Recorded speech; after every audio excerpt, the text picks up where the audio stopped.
Welcome to Good Grief, where we try to talk about uncomfortable things to make them more comfortable and more of a normal conversation. I'm Megan Keller. I'm a student at BYU, Idaho. I'm studying marriage and family studies to be a counselor. And yeah. Nice. Trucking along. My name is Ariel Carter Nelson. I am a student here at BYU also studying marriage and family studies, and I have enjoyed the bulk of it. Can't say that I've enjoyed every single moment of it, but the majority has been good. So yeah, like Megan said, we are just here to talk about uncomfy topics, and hopefully for those of you who are listening, you can kind of connect with us and we can connect with you, and just be more aware of these situations that happen in everybody's lives every single day more than we know. Yeah, because loss isn't just people, it can be just things that we cherish, just things that we hold dear to us. Today we're specifically talking about death and grief relating to death. We want to talk about what death is, how does death affect the family system, how do we cope with death, and just some research that we found. We also have we've reached out to a professor who has done his dissertation on grief, and he'll share a little bit about what he's found, and just all that fun stuff. So yeah, buckle in. This is going to be a little bit of a longer podcast, possibly just because there is so much that goes into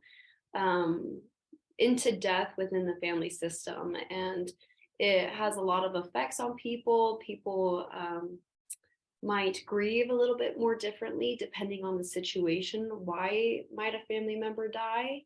How long they've known that they were going to die? Were they prepared or not prepared? And yeah. So, what is death? Yeah.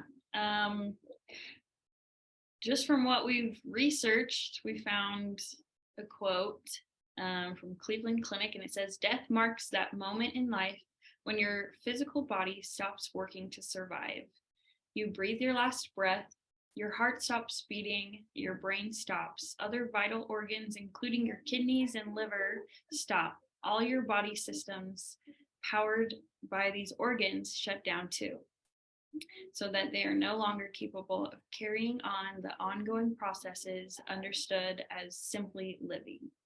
I feel like this quote kind of really delves into like what is happening when someone dies, Yeah. like personally, I haven't necessarily experienced someone dying in my family that's been really close to me.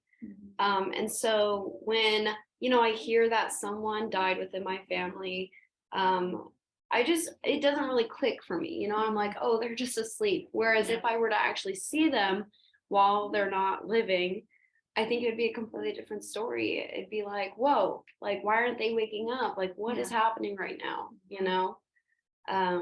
It's crazy to think about how many things go into death, or I guess how many things go into living, So, yeah. Yeah, because you really don't completely take it all in until all of those things are gone, like you really don't understand.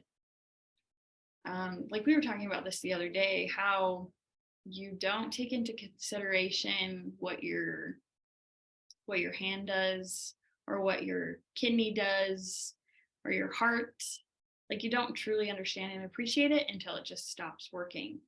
And then that's when you kind of have a wake up call, and you realize all the things that you kind of took for granted, and you get into this panic mode of trying to fix it and make things better.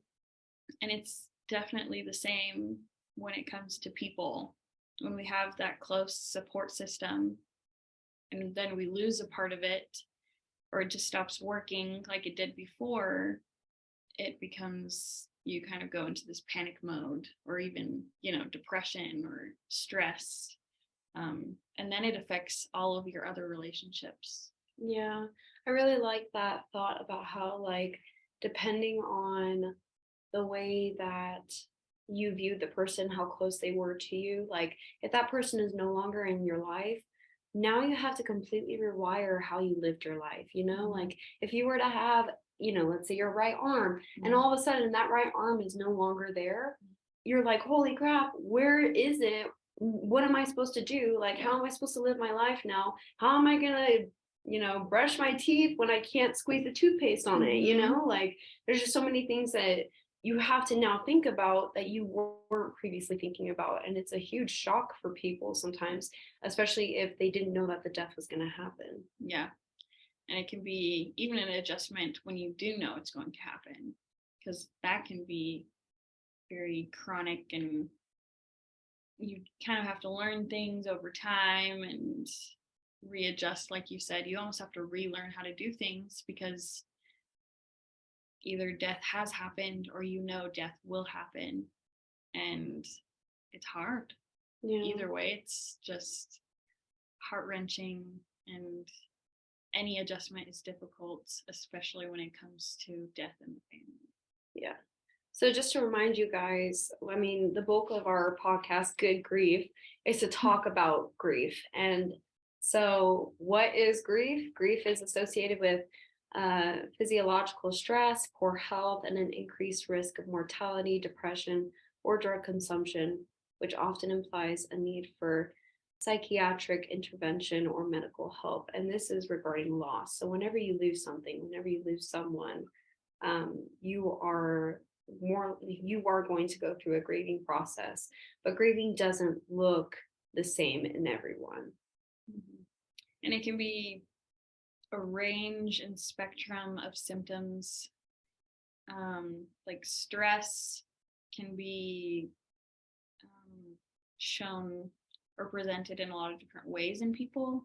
Some people have migraine attacks or insomnia, chronic fatigue syndrome, and many others. Some people just have poor health, which stress usually leads to poor health, especially if you don't manage and cope with your stress properly. And then if you don't deal with your health, it can lead to a risk of mortality, which will just lead to further grieving. And then it's just a whole nother, vicious cycle for anyone else that knows you and is attached to you. So it's important to recognize these feelings, right away, and almost lean into it, Yeah. It's really sad, especially with death in a family, because not only are you losing someone, but when you depended on that person so much in your life, it makes it hard for you. Some thoughts might go through your mind where you're like, I don't know how to live, should I even live, depending on the situation? And that's why it's so important that you are aware of how you're grieving, what your thoughts are, and what help is out there for you to continue living in a healthy manner. Yeah. So why do we grieve? Why is it so difficult for us to figure it out? And why is it so difficult when we do lose someone, especially to death?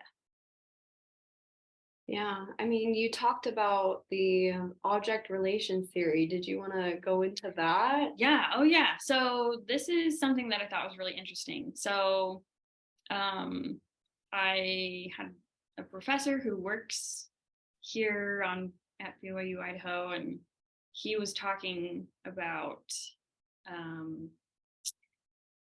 it's the object relations theory has been developed by Melanie Klein. I think it was like 1930s or 40s, and it's basically what it is children, when they're young, when they're infants, they have this idea that's out of sight, out of mind. And so when the mom isn't in the same room, they just kind of think, well, I guess she doesn't exist anymore because I don't see her. So, but then as the child develops and has a better idea, as their brain develops, they start to develop an idea of what their mom is. So they have this picture, this, I don't even know what to call, like a picture of who their mom is, an idea of who their mom is, so that even when their mom isn't in the room, she still exists. And so thinking about this related to death and grieving, when we have somebody in our life that we're really attached to, and we have this really thorough picture of them in our minds, and then one day they're just not there anymore, but they still exist in our mind, that can play into how painful and why grieving is so difficult and hard, because we're almost at this tug of war of, I still have this existence of this person in my mind, but they don't exist in reality anymore. And so it's just Right. hard to accept that. Yeah, you grew up your entire life, learning to understand that even though people, you can't see them, they are still there. And then all of a sudden it's like, wow, like psych. No, they actually are gone. And it's horrible. It's so sad. It's just completely like, why am I going through this right now? Like, why did this have to happen? Someone that I love so dearly, someone that I really prioritized in my life, now they are no longer here, and that hurts. Like, why me, kind of thing, like, I'm sure those are feelings that go through people's minds, like, man, I wish they were still here, and this sucks. And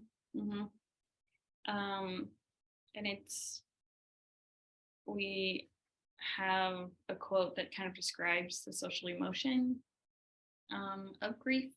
It says, meanings we attach to our behavior are mediated by our own personal agendas and priorities. And so when we give meaning to this big part of our life and we attach it,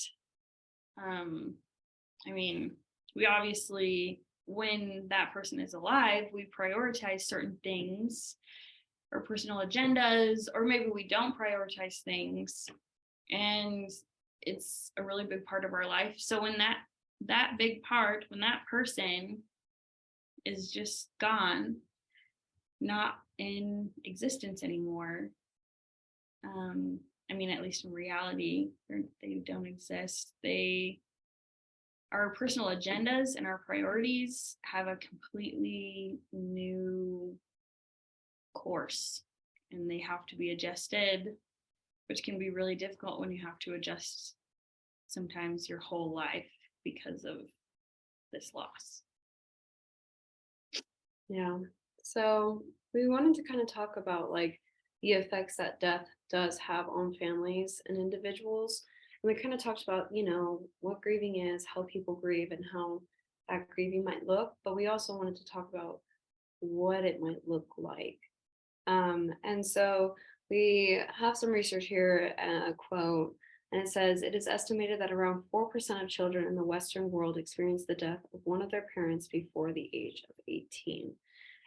And if you think about that, 4% of, an area in the world before 18, and like we have talked about all the effects that grieving has on the individual or person, at such a young age, I can't imagine just how much of an impact that has on an individual, especially because parents play such a role in the family system. Your mom, is supposed to nurture you, depending on the situation. Let's say that both parents live in the home and it's a traditional family. You have the dad who works and the mom who stays home.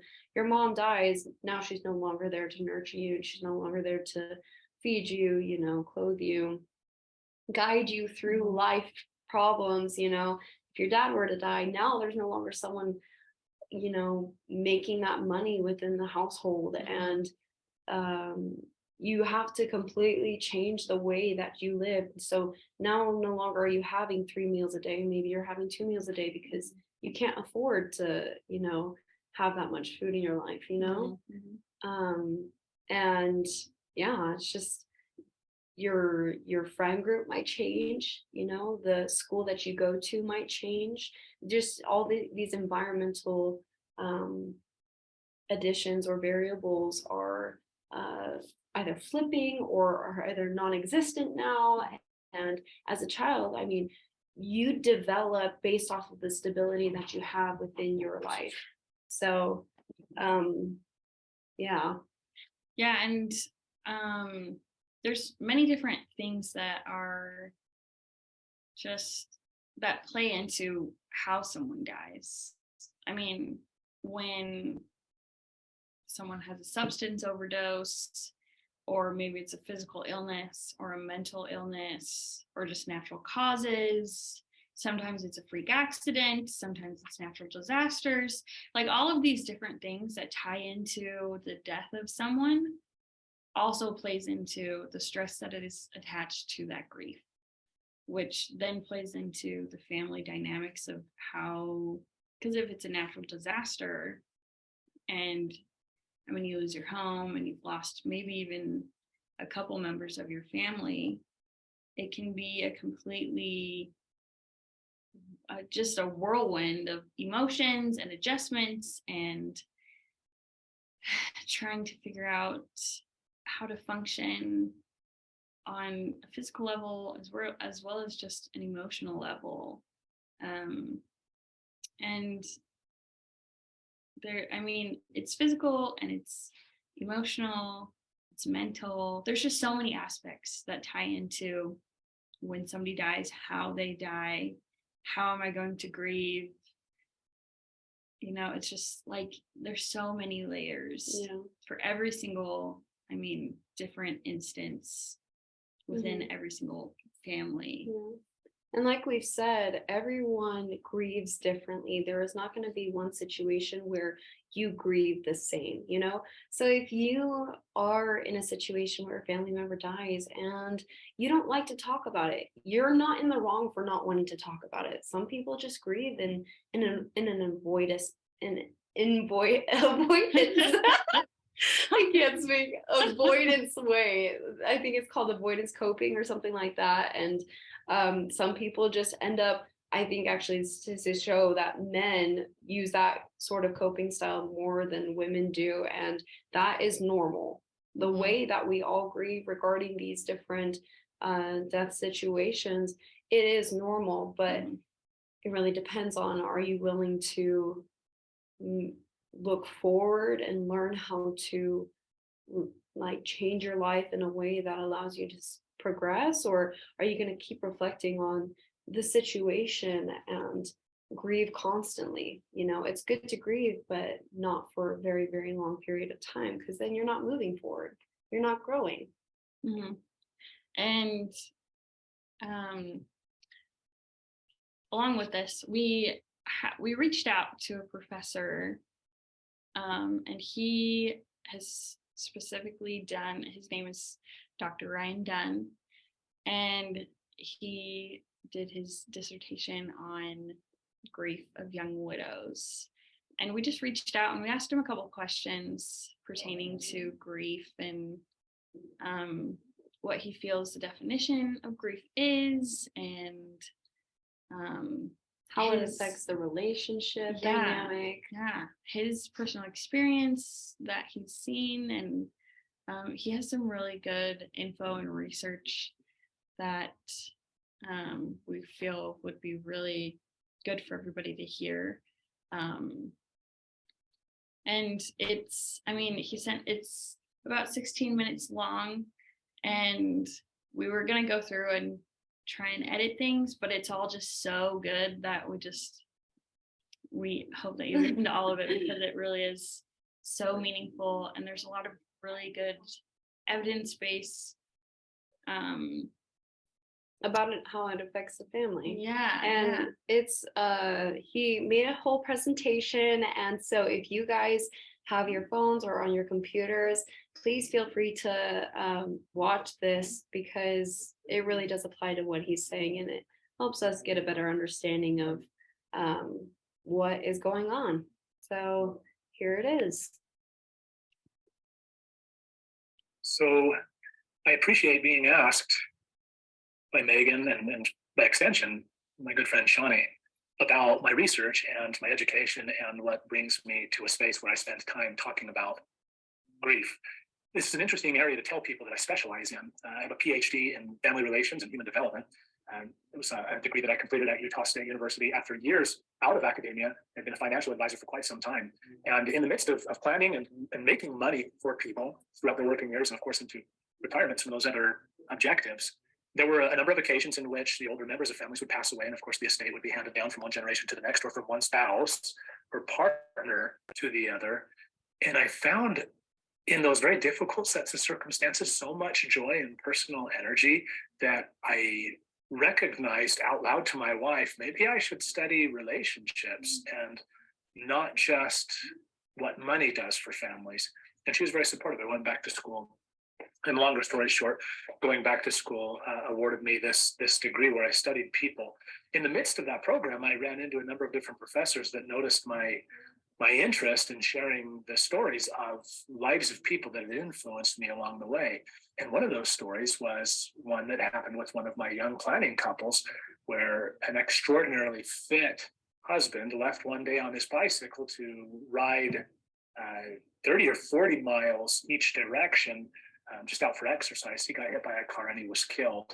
I was brought back into the family to help her with that transition and all the resources, and then the subsequent investments and things like that to help keep her financially afloat.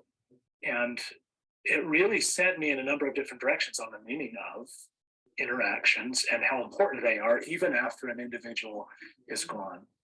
So as I thought about that, and I thought out loud during my classes, my professors would notice the ways that would just kind of take over and bring me so much energy, so much passion. Said, why don't you consider studying this? And so I set out at some point to study grief, and grief in particular in families where the death or the loss is untimely.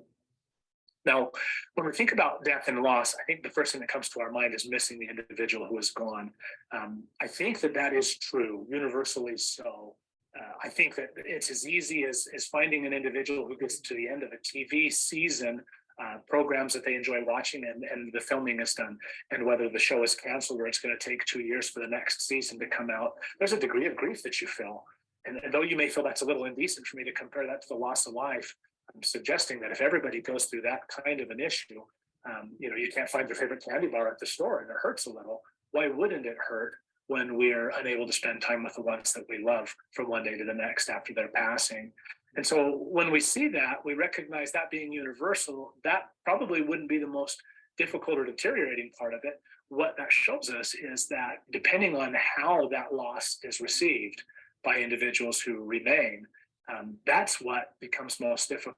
And if you look at the literature, you'll find that by and large, individuals who have an unexpected loss, it is more difficult for them to deal with it when compared to individuals who have some time to say goodbye.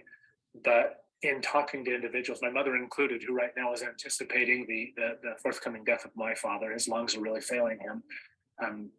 She tells me 1,000 times over that watching him die from the strong and proud individual he used to be, to the point where, getting up to go to the bathroom is as hard as running the marathon. She said she wouldn't wish that upon her worst enemy. So we can look at the data, but the individual stories are going to tell us more. I think how the individual receives that loss, if they're ready, mind, body, and soul for that loss, and then some of the resources in place, including the relationships that persist, are going to be the biggest impactors, if you will, of how the individual deals with or navigates grief, bereavement, and the subsequent sadness. Now, when you ask this question about how I've seen this impact families, let me tell you, I focus primarily on young widowhood, and that would incorporate folks as young as those who are in your class. In my study, in my research, in the groups that I've worked with, I've had 18-year-olds that had already buried their spouses. And so it's a big impact because you've established dreams. You've looked out into the future 10, 20, 30, 40 years when you're first married. And then to have a significant proportion of that taken away in terms of somebody being by your side, it can have an indelible impact on the way that you see yourself. One moment you are a spouse, the next moment you are a widow, and you're given a new name to identify as much change as that brings to your life. The majority of individuals will have a variety of ways that they cope. Some are better than others, just like we have a variety of ways that we sustain ourselves. I mean, some days I sit down and I eat a really well-balanced meal. Other days I sit down and I eat a bag of popcorn. Those are two ways that I feed myself. And one is decidedly better and long-lasting for me than the other.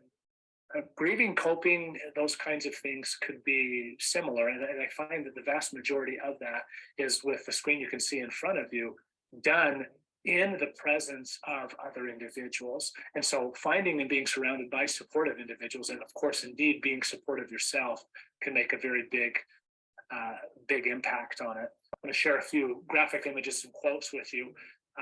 Sheryl Sandberg of CEO fame for Facebook,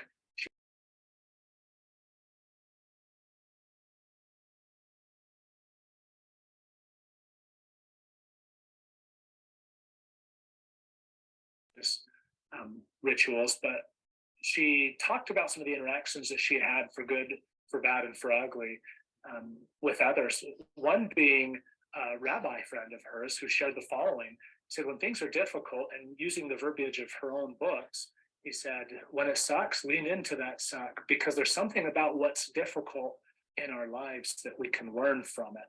And so when you think about that, the invitation to take advantage of painful situations actually becomes really quite valuable. Carl Jung, a student of Freud, he said the shoe that fits one person pinches another, and there's no recipe for living that suits everyone in all cases.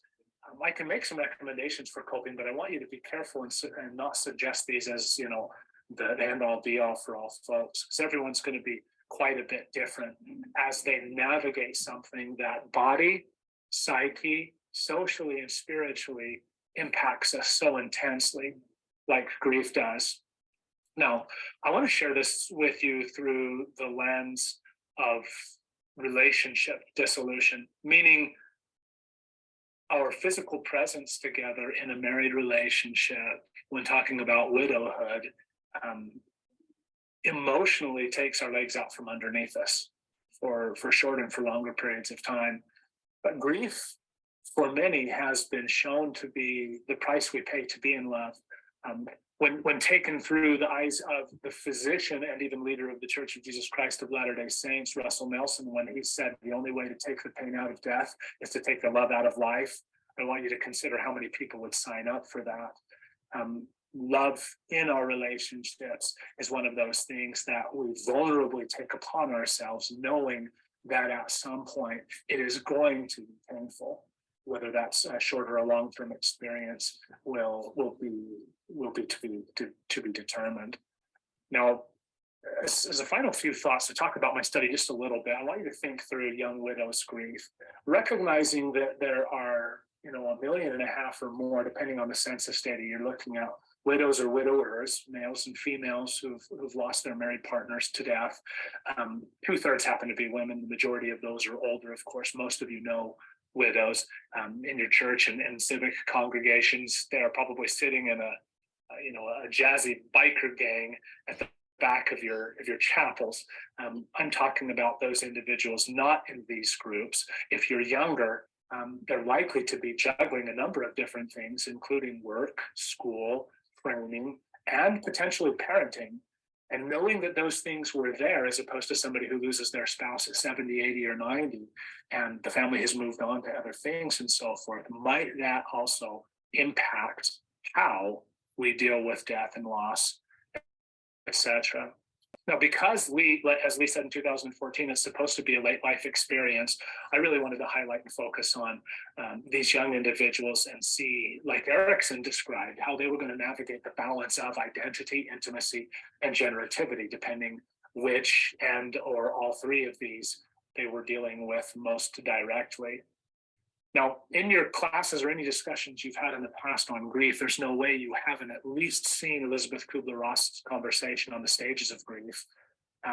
There's a lot to be said for that, because it highlighted the fact that crying isn't the only way that we express our loss. We could be angry, we could be bargaining, we could be accepting.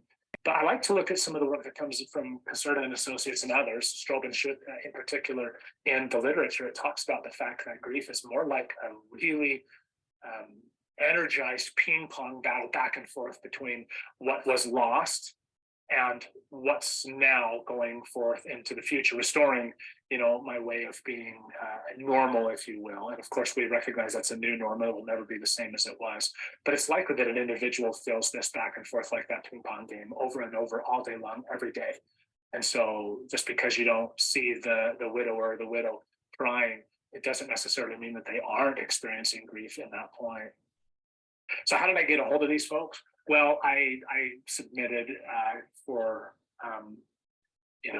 the ethical review at Utah State University, and following that review, I submitted invitations as broadly and widely as I could to find individuals who had experienced young grief, primarily via social media. And folks very graciously, because this is a long time, took a survey that, depending on how they answered the questions, would take as much as an hour.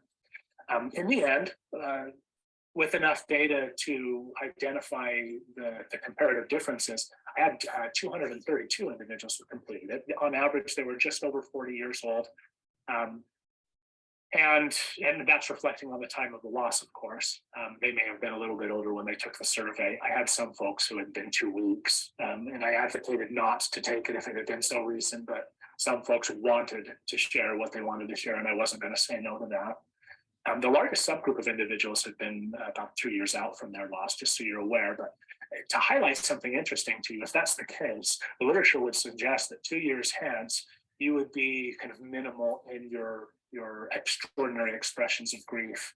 However, looking at this final bullet point, the average level of grief was moderate plus, meaning that folks were still experiencing a pretty significant grief story at 2 years plus. In the end, and looking at all the various things that could have impacted them, we looked at children and looked at the amount of money they had. We expected, if your husband left you destitute, of course, when I say that, we're talking male-female relationships here, and I only talked with women. I left out all the data that I received from those men who responded to this particular study.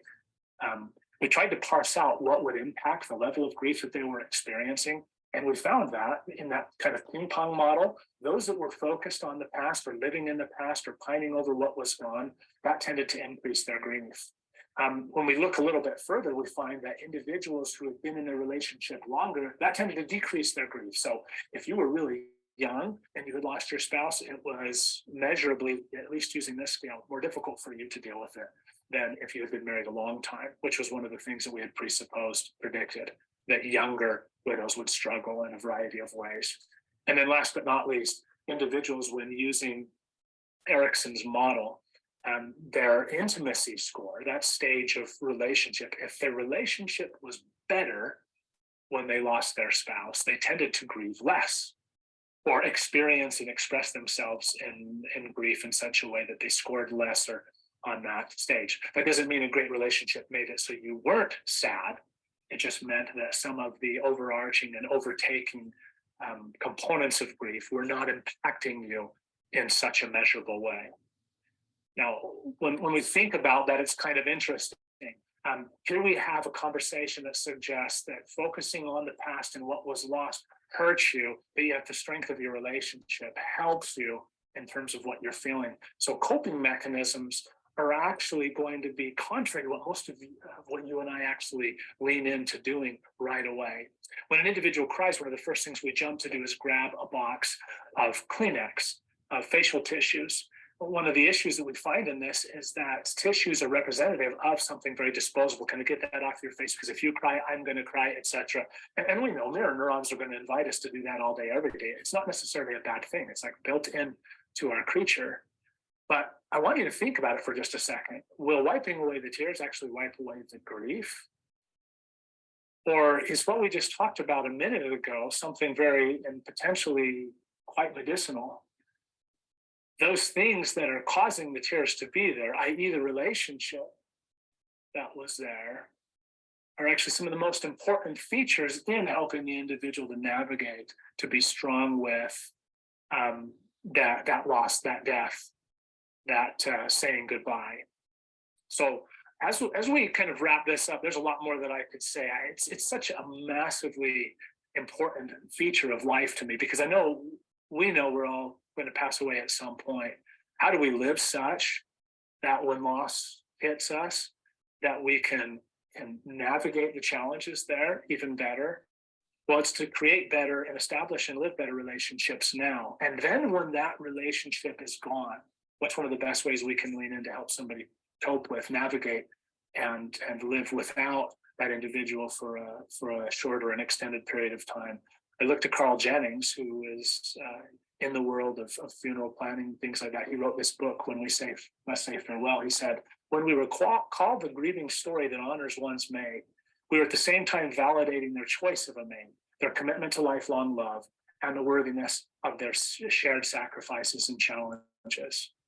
When we try to help individuals, do so through the relationship that was lost, in a supportive way, asking about the things that were meaningful and mattered. From one individual to the next, you may very well find that there are some folks that need some time and don't want to talk about it. Honor those requests, but in and of itself, do not avoid the conversation of the one who has died simply because you want to avoid the tears that might be spilled. I would suggest to you that potentially the tears are part of the healing, the washing process, not to help us to get over with, but to live better with the loss that we've experienced when we must say goodbye for a time. So, with all of that being said, honestly, everything that he shared was just so good. It was so good.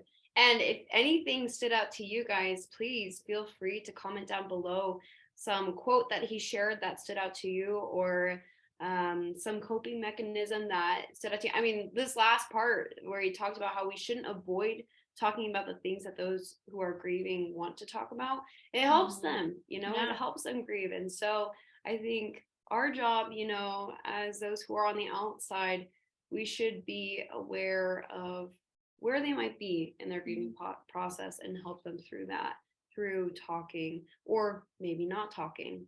Completely up to the individual. Yeah, and even if it's things, maybe it was a really traumatic death, and you yourself as a friend just don't feel qualified to take on that trauma, or you just don't feel qualified to help your friend in that state of grief, you can always send them resources and help them find resources that they feel would be most comfortable in pursuing, because there are so many resources out there. Yeah, so we wanted to kind of talk about a little story that is kind of like a little case study, an example of two individuals, Mr. and Mrs. S, and their journey through death and kind of coming to that acceptance. But I wanted to kind of just read this to you because I thought maybe some of you might relate in some way. So yeah, the case of Mr. S and Mrs. S was a 6-year old. Oh my goodness, I'm so sorry. The case of Mr. S was a 65-year-old man married for 30 years with 2 children. Mr. and Mrs. S's marriage seemed to be a loving union. He had worked in the advertising business. Mr. S developed viral cardiomyopathy and was in need of a heart transplant. After waiting 18 months and becoming progressively more ill, he received the transplant. During this waiting time, I had the privilege of getting to know and work with Mr. S and his wife, who were struggling with the waiting process, the unknown, and Mr. S's physical decline. So this is in the perspective of the counselor that was helping them through this journey.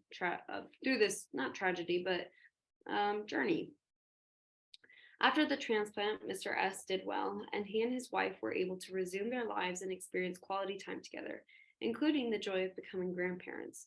They had one more year of, in their words, our old life, but then it was discovered that Mr. S had developed cancer, possibly due to the medication regimen required post-transplantation. His cancer had already metastasized, and there was little medically that could be done. The physician told Mr. and Mrs. S that he had a grave prognosis. This very open and loving couple suddenly began to have many of the feelings associated with anticipatory grief, but each was undergoing the emotional experience independent of the other. Mr. S thought he was protecting his wife, and she thought she was protecting him. Each was separately disclosing to me their love for the other, their fears about dying and missing the other, and their concerns about planning, both on a practical level, finances and burial, and on an emotional level, and how to say goodbye. My work, as I saw it, was to bring them together so that they could understand that they were both experiencing much pain and could use this time to help each other, as they had done throughout their 30-year marriage. Mr. and Mrs. S were so frightened. They preferred to talk to me because talking to each other made Mr. S's impending death more real to them. Finally, we all agreed that they would arrange for time together to talk more openly, but both Mr. and Mrs. S requested that I be in the room. I agreed, as I had determined through working with them that at least initially they needed to feel protected by my presence. In addition, I was concerned that Mr. S's time was getting short, and I was afraid that they would not join together in this process. Mrs. S came to our meeting prepared with notes and began with the more concrete issues. She then moved on to the more difficult feelings. She began to talk to Mr. S about when they met. She said, "He swept me off of my feet." Soon after, I made eye contact with each of them, acknowledging without words that they no longer needed me, and I quietly left them to be together. They spent the next few weeks in their old ways of relating, openly and honestly, with much love. They cried and laughed together until his inevitable death.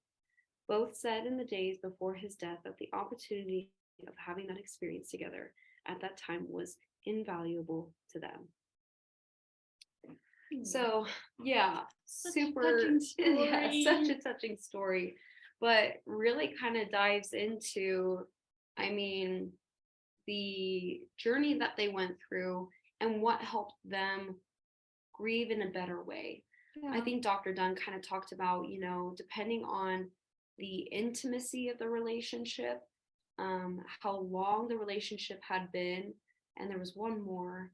But basically, in this story, this couple has been married for a very long time. They were very intimate with each other, at least emotionally. They were able to connect with one another. And because they were able to end this mortal experience in a positive light, I think that they were able to look back on their experience together and smile at the situation rather than live in the negative. Yeah, they were able to have a little bit more closure because they were anticipating the loss of Mr. S. I think it was a grieving process not only for Mrs. S, but also for Mr. S. Like, he had to grieve the loss of his own life, which I've never really thought of, but it can be scary. I mean, I kind of talked about, Mr. and Mrs. S, they were scared to talk about what was going to happen together, and I bet, you know, don't blame them at all. It's hard to accept a reality that is like that. And unfortunately, though, not a lot of people can prepare themselves like Mr. and Mrs. S, Like Dr. Dunn had said, there was, that man who went on a bike ride and got hit by a car and died. And the wife, went through a ton of grief, just complete shock, and it's just terrifying. Yeah, it's hard when it's natural causes like Mr. and Mrs. S. It was kind of an expected and timely death. And then there are instances where it's just not expected and it's not what you plan for, and so you have to grieve. And in both instances you grieve, but I do think they are a little different. I personally have experience with death in the family. So in 2012, my mom passed away. I was 14, and it was kind of expected, but also she was 36 when she passed away. And so it was timely and untimely, if I can, if that works. Because she had been sick for probably, I mean, for most of my life, she was sick. And for the last 5 years of her life, she was bedridden and really couldn't get out of bed without collapsing into a seizure. And we went to multiple hospital visits, whether it was emergency room visits or just appointments, and many trips in an ambulance, and so that, even before she passed away, there was this anticipatory loss, this grief. Yeah, because my family, I mean, there were parts, I know for me personally, there were parts that I just was in denial, and I didn't want to think about maybe she will pass away. And honestly, I really didn't do that. I didn't have a moment where I thought about maybe she will die until like a year before she passed away, where I actually like had a moment and almost accepted the fact that she is probably not going to live to see me, get married, have kids. I mean, even I wasn't allowed to date until I was 16, and that was even like, I don't think she's going to be alive to see me go on my first date, and I need to figure out how to accept that. And that was really hard. Like, I just cried and cried and cried. She wasn't even dead yet, and I was already trying to figure out, like, what am I going to do? How am I going to live my life? And things of that nature. And it just affected each of my siblings differently. It of course affected my dad differently, because there was a bunch of stress with her going to the hospital often, and then when she finally did pass away, there was almost this relief knowing that she wasn't sick anymore and she wasn't ever going to have to go to another hospital again, and I didn't have to worry about the anticipation of her dying. Like, it wasn't, I didn't have to go to school and think, I really hope my mom is still there when I get back. It was more just, I know she's not there and it's okay. And that was cathartic in a way. Like, it was relieving to know that this is a stress that I don't have to worry about anymore. And now I can just cry about it, and it was just so cathartic. Like, it just felt good knowing that she's not in pain anymore. And so, it took me a long time though after she passed away. I remember being in high school and trying to figure out how to be social. But I didn't want to. I know, awkward little Megan, just like trying to figure out high school, but also trying to figure out, like, I'm still grieving though, like everybody else is living their lives and all these things, and I'm still grieving, and how do I cope with that, and how do I manage this? And my whole family kind of did that. And as time has gone on, I've learned that time is essential. It's vital to grieving effectively. Like, you can't just expect yourself to grieve for 2 weeks and then get over it. Yeah. You really do have to move forward with this. And like Brother Dunn mentioned, you have to lean into it, and you have to just kind of embrace it and understand that that's just part of my life right now. And it's good. It is good grief. Like, it can be really helpful. And it can be, and it obviously, I feel like I have a lot more to learn, but I feel like I have learned a lot from this grief and leaning into it. Obviously, we're doing a podcast about grief, so I'm hardcore leaning into this, so and it really is good. Like, I hope that anybody else that is struggling with grief understands that it is good. Crying, the ugly cries, the random overwhelming emotions you feel, it is good. Yeah. And if don't be afraid of it. Yeah, there is power in it, and you shouldn't feel like it's a weakness, because it's not. That's good stuff. Good grieving session right now. Oh, yeah. So like Dr. Dunn had explained with coping, there's many different ways that people can cope. But there's better ways, like the eating popcorn or having a good hearty meal in front of you. They're both good, but there's one that's better for you health-wise. And so with coping, I mean, he talked about how we shouldn't avoid the feelings that we are feeling. We should, at least on the outside, as outsiders, we should be listening to them, talk about their feelings if they want to talk about them. And I thought it was interesting how he explained how the symbolism of Kleenex, is kind of wiping away that grief, like how it should just be kind of like erased, but that's not how it is. Grief is it is constant, at least in the moment. You are feeling that, and you should address those tears. You should address those feelings as someone who is grieving, whether that is writing in your journal about how you are feeling, going to see a counselor and talking to them about the things that you are experiencing and the thoughts that you are experiencing, or whether that is I don't know, doing something that helps you reflect on the good within your relationship that was in the past. Yeah, like I know for me, every year for the anniversary of when my mom passed away,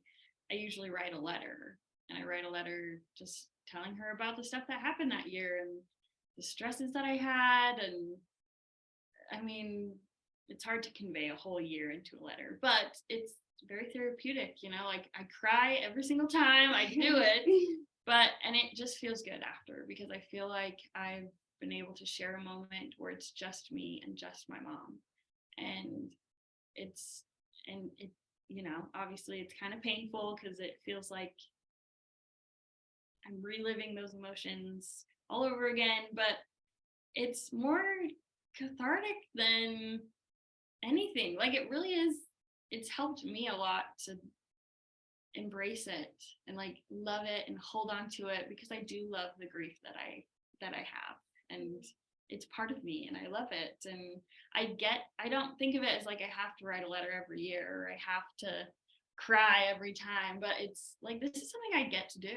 Like, I get to feel these emotions. They're super complex, and I don't completely understand them still, and that's awesome. Like, it's good. Like, there's so many layers that I'm going to discover. They're not going to be easy, but that's okay. Like, that's kind of life. Life is not meant to be super happy-go-lucky all the time. And honestly, it makes those moments that are really good and really happy even more happy, because I'm experiencing the grief that I am. Yeah, I think it's just, I really like the idea of focusing on the good that you had, because you don't feel like guilty. I feel like with death or loss, you might feel guilty if you reflect on the negative in your life, but if you're reflecting on the positive within your relationship that you had, you're smiling. I mean, yeah, there's going to be tears, but they're going to be happy tears, and you're going to know, man, I am so grateful that I did have those moments with that person. I am so grateful that I had the opportunity to love them and feel that love.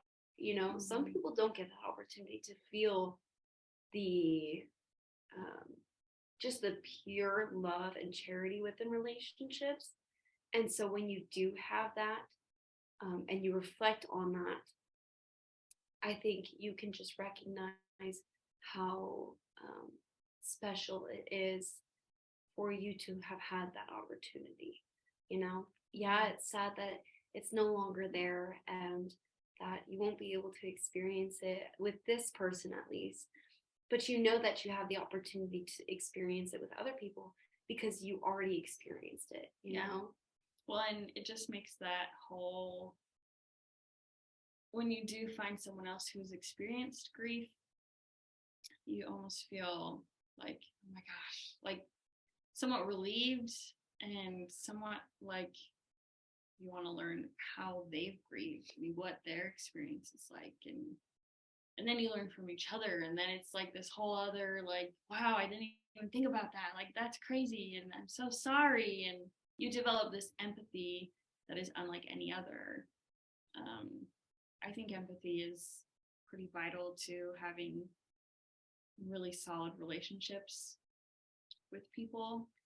And so when you're able to take, I mean, not even just death, but the past episodes that we've talked about disability and divorce, we've talked about financial grief, we've talked about infertility and miscarriage.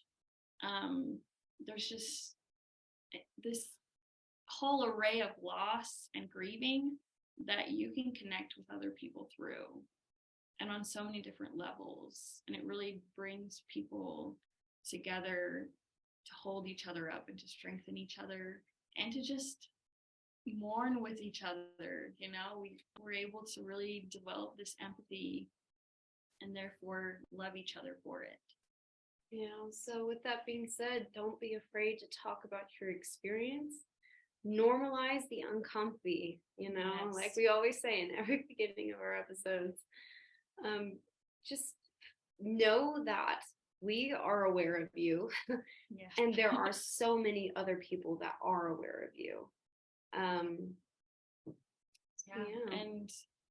we really do want to make this, like, we hope that this helps people to normalize those conversations, to normalize this uncomfortable topic of losing someone or something, and finding ways, discovering ways to cope personally and understanding how to help others cope, because grief is universal and it's good. Grief is good. It is. So with that all being said, down below we're gonna include some resources for coping, things that you can read or groups that you can reach out to. We love you guys, and we are so grateful that you have taken this opportunity to continue to listen to us. Thanks to all of our professors that have helped us, and anybody else who has helped us with research and answering questions. We appreciate you to the thousandth power. You guys are amazing. Thank you so much. We've loved being able to do this podcast. And good luck. We love you. Bye.